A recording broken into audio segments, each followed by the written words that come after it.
숨겨진 복지 혜택을 알기 쉽게 전달하는 KGS 복지특파원 김기자입니다. 오늘은 우리가 다 함께 고민해볼 중요한 주제 두 가지를 준비했습니다. 바로 연금개혁과 노인 일자리입니다. 여러분 중에는 연금에 대해 불안한 분들도 계실 테고 또 노인 세대의 경제활동에 대해 궁금하신 분들도 있을 거예요. 이번 영상에서는 정부가 제시한 연금개혁안의 내용과 노인 일자리 문제를 차근차근 짚어보면서 미래를 어떻게 준비해야 할지 함께 생각해 보겠습니다. 몰라서 못 받는 복지 혜택, 이젠 놓치지 말자. 구독과 좋아요, 알림 설정을 눌러주시면 보다 빠르게 소식을 받아볼 수 있습니다.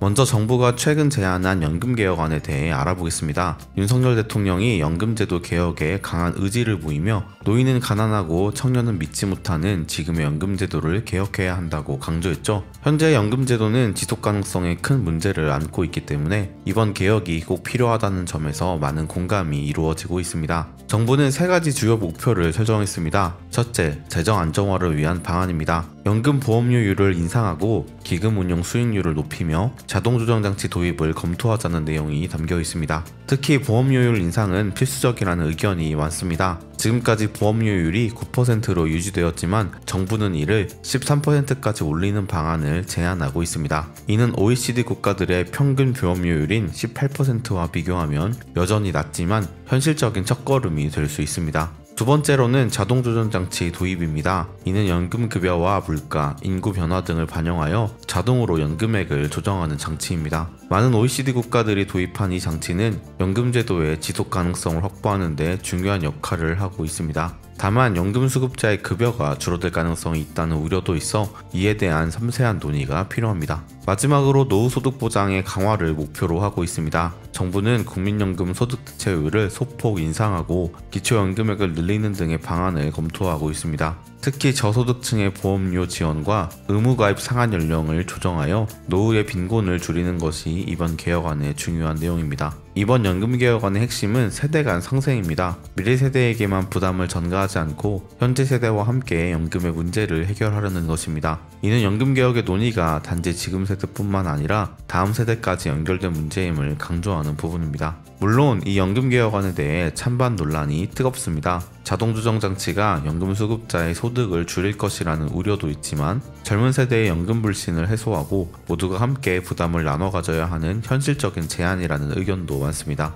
이제는 정치적 논쟁에서 벗어나 국회의 역사적 책임을 다해야 할 때입니다. 더 이상 미룰 수 없는 이 문제를 현명하게 해결하는 것이 우리 모두의 미래를 위한 길입니다. 이제 두 번째 주제, 노인 일자리에 대해 이야기해 보겠습니다. 우리 주변에서 주유소, 아파트 경비, 음식 배달 등 다양한 노인 일자리를 쉽게 찾아볼 수 있습니다. 그렇다면 노인 일자리는 얼마나 다양하고 또 얼마나 많은 분들이 일하고 계실까요? 현재 60세 이상의 중장년층을 위한 일자리는 공익활동형, 사회서비스형, 시장형, 취업알선형, 시니어 인턴십으로 크게 나눌 수 있습니다. 지역사회를 돕는 노노케어, 취약계층 지원과 같은 봉사활동부터 교육보조나 돌봄 서비스까지 다양한 형태의 일자리가 있습니다. 그뿐만 아니라 아파트 택배, 카페 운영 같은 시장형 일자리도 활발히 운영되고 있죠. 특히 60세 이상의 고령층 취업자가 역대 최대로 증가한 상황입니다. 통계에 따르면 60세 이상 취업자는 약 674만 명으로 전체 취업자 중 23.4%를 차지하고 있습니다. 이는 50대 취업자 수를 넘어서며 대한민국이 초고령 사회로 빠르게 진입하고 있음을 보여줍니다. 고령층의 취업뿐만 아니라 창업도 활발히 이루어지고 있습니다. 60세 이상의 창업자는 지난해보다 14.6% 증가했으며 이는 전체 창업 증가율을 크게 웃도는 수치입니다. 이런 추세를 보면 이제는 노인이라는 단어가 무색할 정도로 활발하게 경제활동을 하는 시니어 세대가 우리 사회의 중요한 경제 주체로 자리잡고 있다는 것을 알 수 있습니다. 또한 정년 연장에 대한 논의도 활발히 이루어지고 있습니다. 정부는 일부 공무직 근로자의 정년을 65세까지 연장하기로 결정하였고 이는 앞으로 더 많은 직군으로 확대될 가능성이 큽니다. 또한 대한노인회에서는 노인 연령을 65세에서 75세로 단계적으로 올리자는 제안도 나왔습니다. 이러한 변화는 우리 사회가 크게 고령화 사회에 맞춰 어떻게 적응해야 할지에 대한 중요한 논의가 필요하다는 것을 보여줍니다. 노인 일자리와 정년 연장 문제는 단순한 경제 문제를 넘어 연금개혁과도 밀접하게 연결됩니다. 저출산과 고령화로 인해 경제활동 인구가 줄어들고 있는 상황에서 노인들의 경제활동은 더욱 중요해지고 있습니다. 따라서 이러한 문제에 대해 진지하게 고민하고 지속 가능한 해법을 찾아야 할 때입니다.